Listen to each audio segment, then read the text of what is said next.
Welcome back to another episode of the Hormone Hub podcast, where we talk all things perimenopause, menopause, and have the conversations no one else is having. Sit back, relax, and enjoy this episode.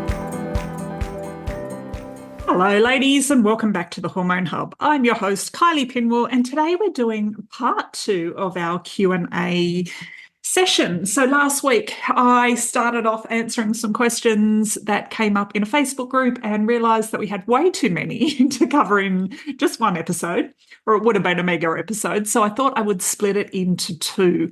So today is part 2 of that. So let's jump in. So lots of questions in no particular order. How do you know when your last period is your last period? Now, I love this question. We don't. That's the thing. So menopause is when we officially haven't had a period for a year. What happens quite often is you might get down to 8 months, 9 months, 10 months, 11 months, and then you might have a humdinger of a period. It can be, I joke about it with my clients as it's the last hurrah. So it's your body just saying, no, not quite yet. I had one more in me. And the downside of that is, your count starts again. So sorry to be the bearer of bad news, but we've got no way of predicting it. We know we're getting close when our periods are getting further apart, when it's been close to a year. The closer we get to that 12 months, the more likely we are to sort of tick off that menopause, that 12 months and that menopause block. But there's no way of predicting that, unfortunately. Okay, question number 2 is how to get better sleep. Now, I will put my hand up. Sleep is my biggest nemesis, when it comes to perimenopause, for sure. Now, definitely there's a few things we can do, like make sure you've got a good sleep practice. So by that, I mean a good bedtime routine. So no phones in the bedroom ever. So, don't sleep with your phone in your room. I have ladies will try and justify it and say, but when I scroll through, it just relaxes me and I go back to sleep. But what's actually happening is every time you scroll, you're sending your brain a million messages. So your brain is still active, and that is definitely not conducive to sleep, as well as all the blue light that your brain's taking in. So that's telling your body it's not bedtime, it's not sleep time, because it interferes with that melatonin production. So what we can do is start a routine, make sure we're not snacking too close to bed or having dinner too late, making sure that you are incorporating some protein and also some carbs in with your dinner as well, because what happens during the night, our blood sugar can dip quite low, and that can wake us up.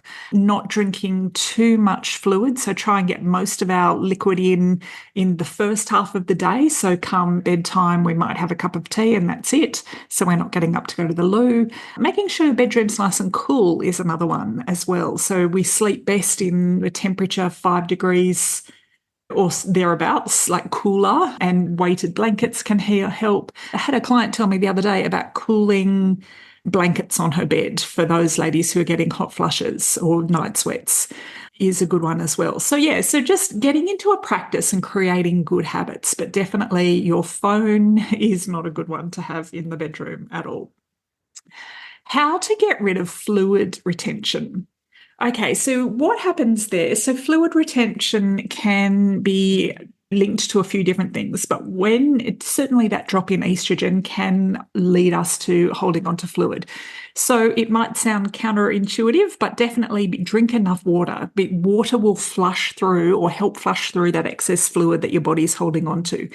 Making sure if you live in a warmer climate, if it's more humid, definitely having plenty of salt in your water, making sure that maybe your electrolyte imbalance is out. So magnesium, potassium, sodium in your water can help.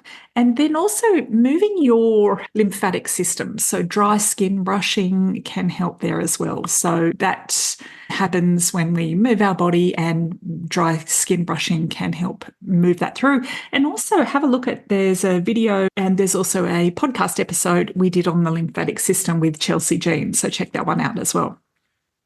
Okay, next question. Why am I putting on weight? Now, I do hear this a lot. So even if we haven't changed anything in our diet, we can feel that our body is just doing its own thing. Now, what is happening is our hormones are responsible for telling our body what to do with our excess body weight. So some hormones will tell our body to pack it down like there's no tomorrow, and other hormones will tell our body to use it for fuel. So what happens is our insulin is one of our big fat storage hormones. Cortisol is another big fat storage hormone because it wants to keep our body safe. When, certainly the imbalance between estrogen and progesterone can influence our weight. But I find for women in perimenopause and menopause, the two biggest hormones we need to pay attention to, blood sugar, and I've got a whole podcast episode on that. And actually, I might do another episode on that just because it's been a while. So we'll refresh that. So why insulin causes us to put on weight and cortisol. So yeah, look after that stress. Next question. Why aren't GPs properly educated on perimenopause and menopause? Great question. Why aren't they properly educated on most women's health issues? That's the thing. So perimenopause and menopause, like if we reframe it, it's not a medical condition. We aren't sick. It's a natural phase of life that we transition through. Okay, so if we're all old enough and live long enough to go through it, we will go through it. So when we're looking at it with a medical lens. So generally we have a condition that can be diagnosed, and 9 times out of 10, there's a matching pharmaceutical for that condition. Now, perimenopause and menopause is a spectrum of a spectrum of symptoms.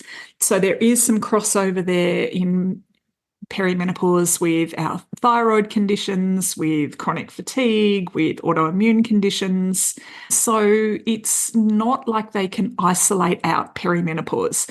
Unfortunately, the conversation around perimenopause is like it's getting better, but it's never really been a recognised medical condition.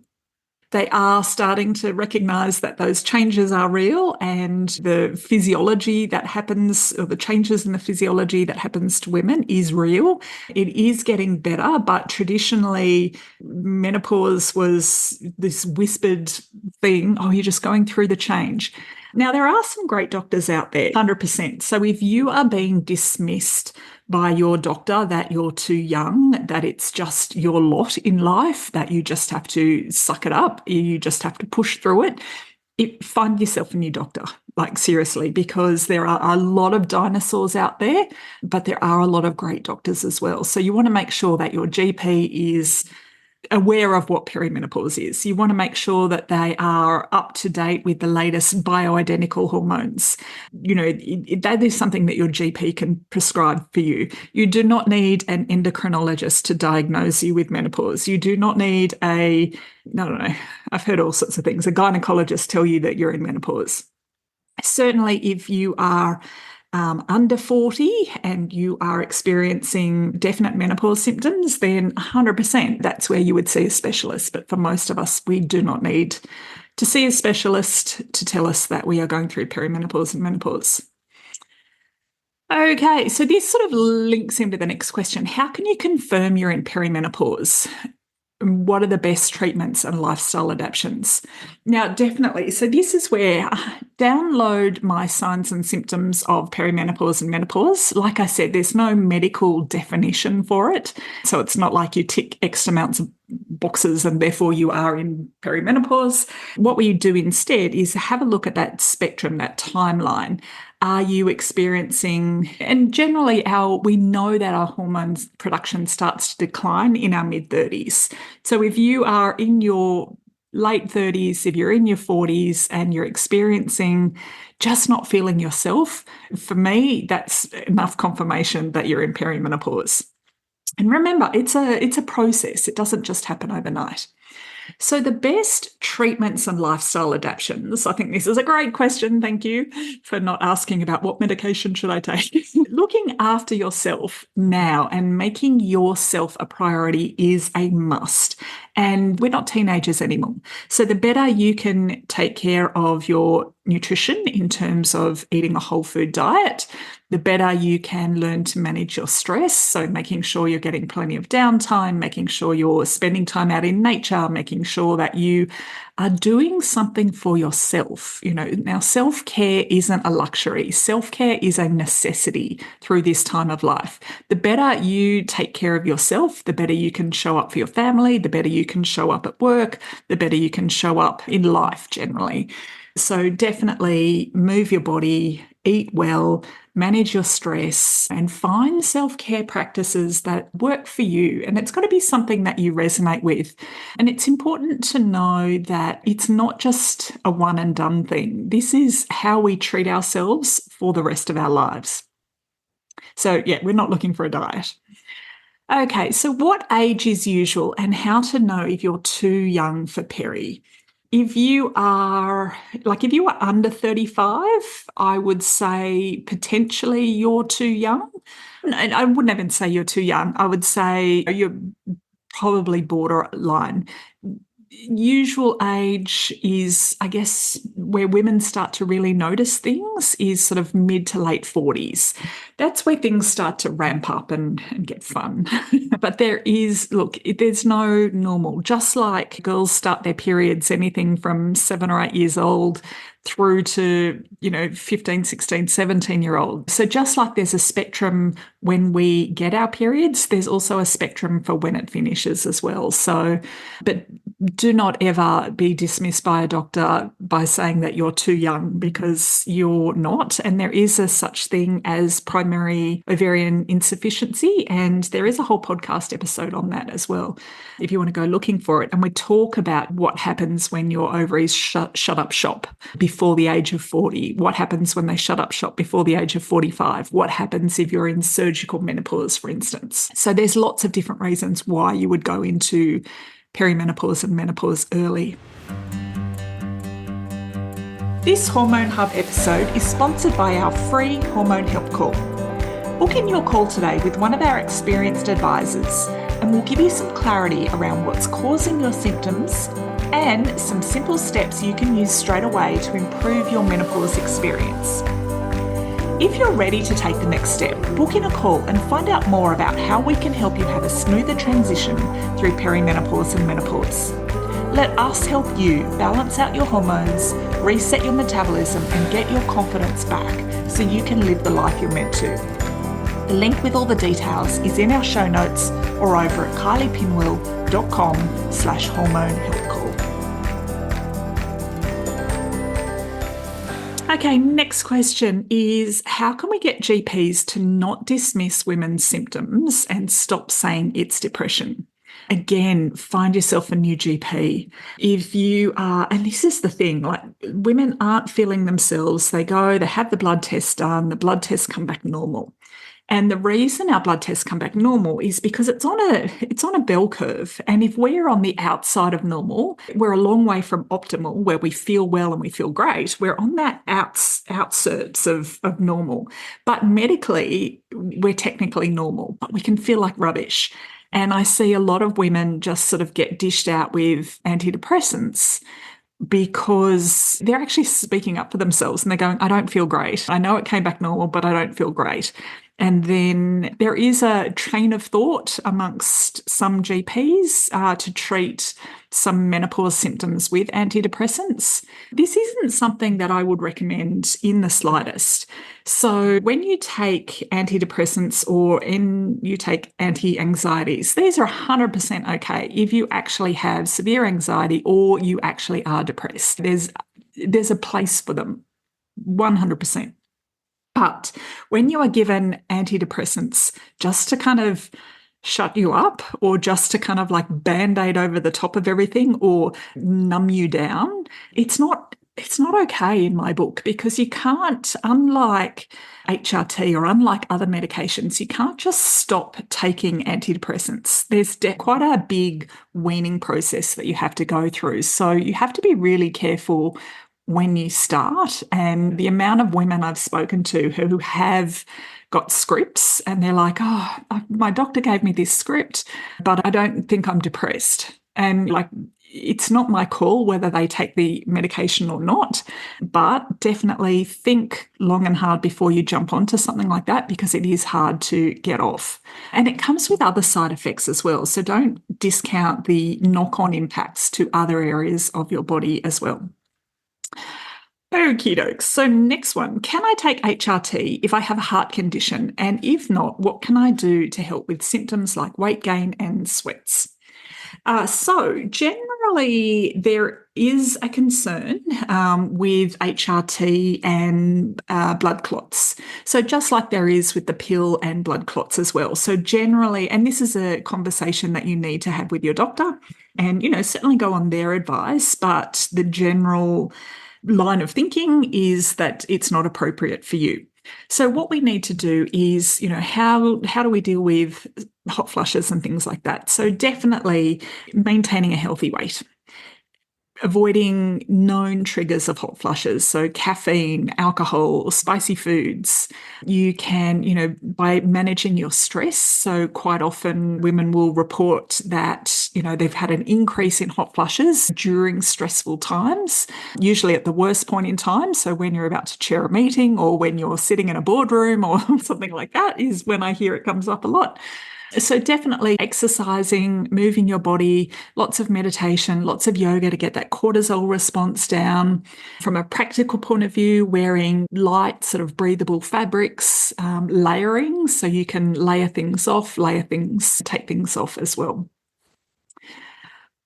Okay, next question. Is low-level antidepressants a good idea for mood and anxiety?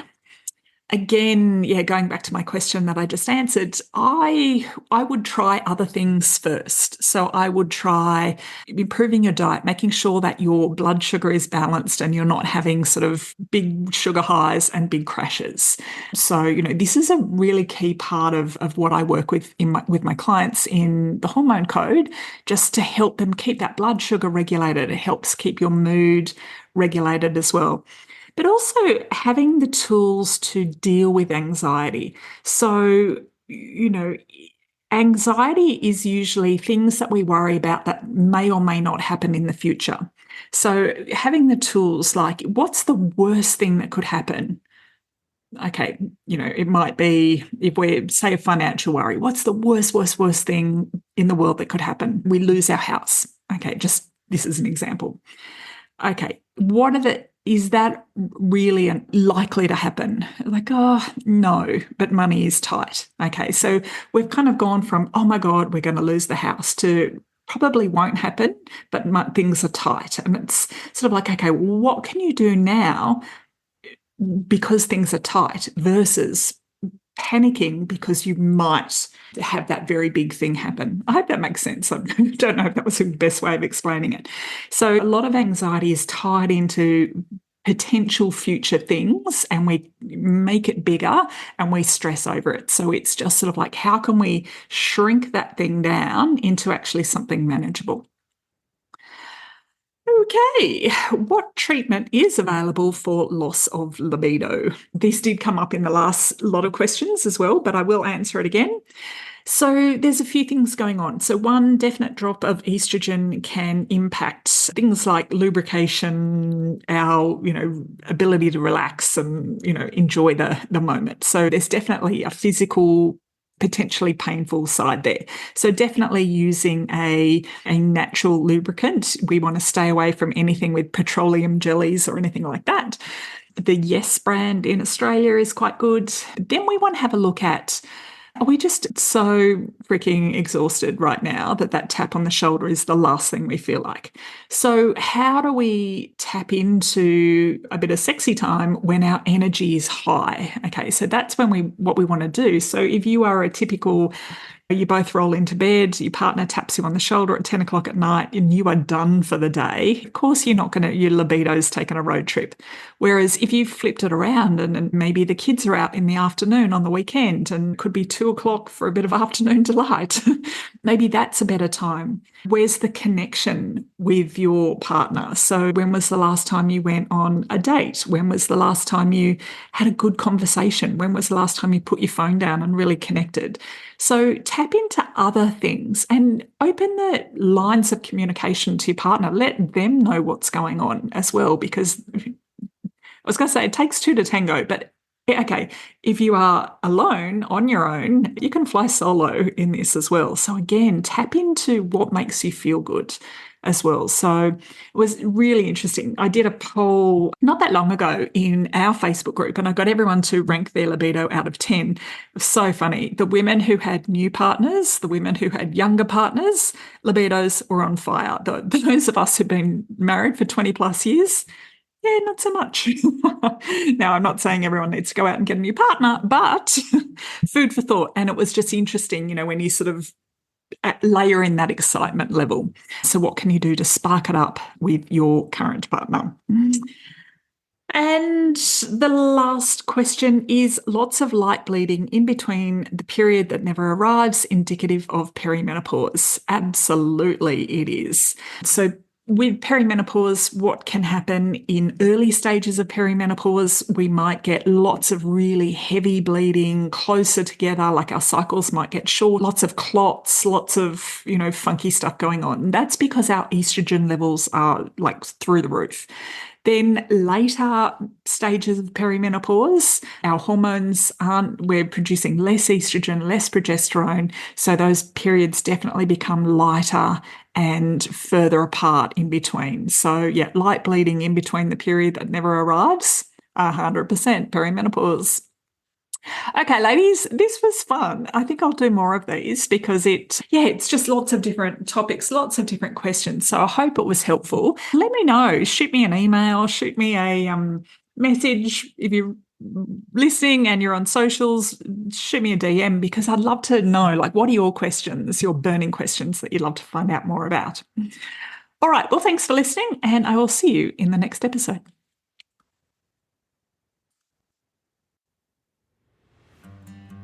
Thank you for taking the time to listen today. You can head on over to the show notes at kyliepinwill.com/podcast where you'll find all the links. Now, before we go, it would mean the world to me if you'd head on over to your favourite podcast channel, subscribe and leave a review. Don't forget to share it with your friends. Then stay tuned for next week's episode and we can't wait to see you then.